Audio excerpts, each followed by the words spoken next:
The next section, 2.2, is on mysticism. Now, in the modern period in Greece, we don't have very many specimens of actual Kabbalistic essays, let's say. So we know about in the 15th, 16th, 17th century the classic Kabbalistic tales about Yosef Karo, but we don't know, it's like in terms of the Chavurot, in terms of the actual study groups, documents and excerpts of Kabbalistic practices that they actually practice. What I'm going to tell you here is how some Kabbalistic motifs are intertwined in amulets, charms.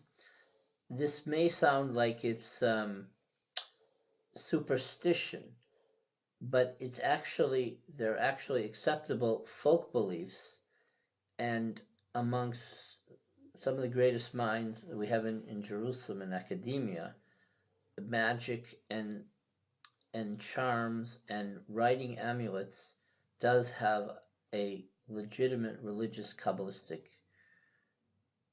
aspect.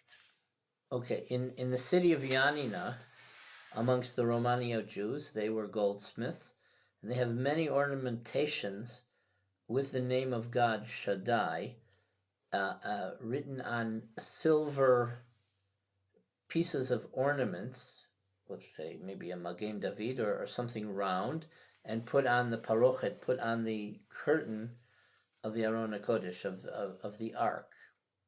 So in the Israel Museum, there are many specimens. I made a film on the Jews of Yanina, and it was aired in 1989, which showed the Shaddai.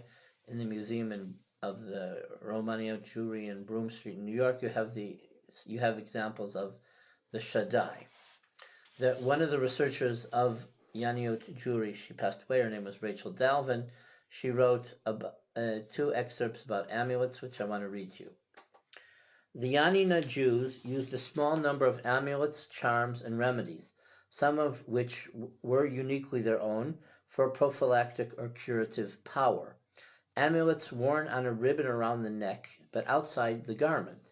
The most widely used of these is known as the Shaddai, consisting of a piece of silver, gold, and other metal, shaped like a hand, a Star of David, or some other form of religious symbol, with the word Shaddai engraved in Hebrew letters on it. The kinds of amulets were worn around the neck but concealed beneath the garment.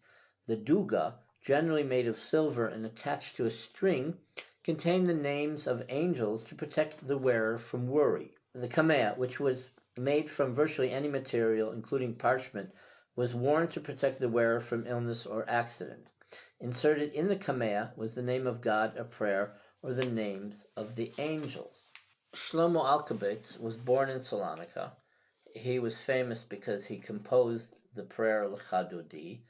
Him and his peer Yosef Karo were part of a whole wave of Salonican rabbinic and religious figures who made Aliyah to Safed, to Tzfat, and they instituted the whole Kabbalat Shabbat service, which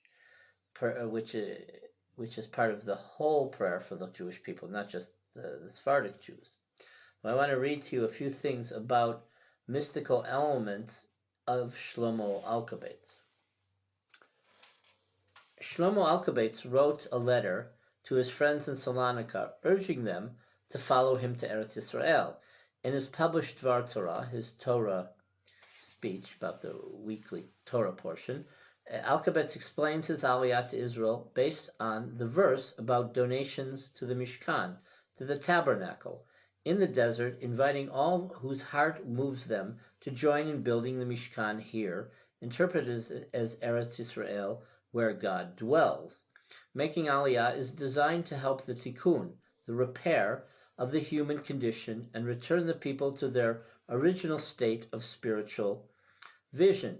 Thus, paradoxically, physical acts like building the Mishkan and like making aliyah are essential for preparing for the Shekhinah, That's the female imagery of God. In the letter, he urges his friends, wake up, be strong, and of courage to do our Creator's work.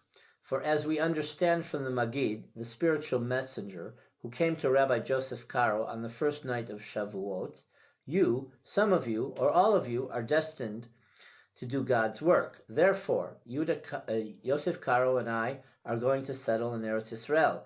But don't you worry about your financial interest here, for the time of the songbird has arrived. That's Shir Shirim, the Psalm of Psalms. So open your eyes, you have no time to delay. My heart is burning with me, for it is God's will to show me something great. So hurry. But may God allow me to be reunited with you on Holy Land to serve God shoulder to shoulder. Now, there were disciples of all these mystics from Yanina, and I actually knew one in Salonika. His name was Shmuel HaKohen. Well, he lived his life, he had a job, but he also was in a study group. It was very difficult to understand him talk, because everything was Zohar and concepts, and he might make a point, but you had to know a lot of Kabbalah to understand what his point was. So he just is like giving you the final conclusion, and you had no idea how he reached this, but it was a living culture. Most of it died in the Holocaust, but there were Mekubalim even from the Greek peninsula, from Salonika and other religious communities that made Aliyah and were part of, there was a yeshiva, a mystical yeshiva in Jerusalem called Beit El. Okay, now, there are remedies which are thought of as wives' tales, but this is part of Sephardic tradition, and it also has a mystical Kabbalistic element. So the Magen David, the Star of David, they drew the Jewish emblem of inverted triangles forming the six-pointed star on 2 sheets of paper, and wrote in the center in Hebrew 2 words, Magen David, shield of David, and on the 6 points of the star, the 6 letters making up the 2 words. Both papers prepared in this way, called in Judeo-Spanish papileras, were placed on both cheeks and held by a scarf or a handkerchief. These papileras were also used in cases of contagious illnesses, of mumps, from whence the expressions of having mumps originated. Tiene papileras, and se operó de papileras. He has papileras, and he had surgery, an operation of papileras. That was quoted from Michael Molcho, who was a historian and a rabbi of Salonican Jewry, and actually miraculously survived the Holocaust. So, for the Kabbalists, the 6 points of the double triangle signified the heavens, the earth, and the 4 cardinal points. In their writings, some rabbis of the early 18th century spoke of the papileras and its miraculous virtues. Kabbalah in preventing miscarriages. When a woman suffered frequent miscarriages, they would hang on the 4 corners of the bed amulets containing parchments on which Kabbalistic and magical words were written. In addition, they tied other amulets around their lower body. On occasions, they would adopt another practice.